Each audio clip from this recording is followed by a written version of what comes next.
Hindi nagustuhan ng ilang netizens ang pagtatambal ni Aga Mulak at Julia Barreto. Nitong January 6 ay inilabas ng Viva Films ang teaser poster ng May to December romance film ni Aga Mulak at Julia Barreto na may pamagat na Ikaw Pa Rin Ang Pipiliin Ko na ipalalabas sa mga sinihan sa February 7. Sa poster na ibinandera ng Viva Films nitong weekend ay makikita sina Aga at Julia na halos maglapat na ang kanilang mga labi.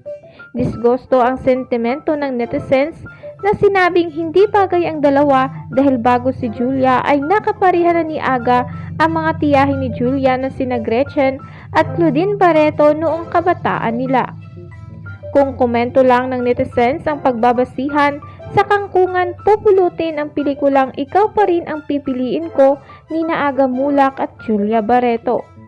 Hirit ng mga netizens, sila partner, parang ang yak kasi tuting Tita Cloud niya ka-partner at kakising si noon, parang ang iyaw lang. Bakit kasi ginawa pa ding lover ang karakter ni Aga? Pwede naman siya sa father role ah. Ako lang ba yung kinilabutan? Ba't naman ganun? Kadiri naman. Parang mag-ama, yaks? Ang sagwa. Parang off kasi, he watch her grow up, tapos ganun. This is so creepy. Imagine, halos ka-age ni Atasha si Julia. So parang nakipaghalikan siya sa halos ka-age na ng anak niya.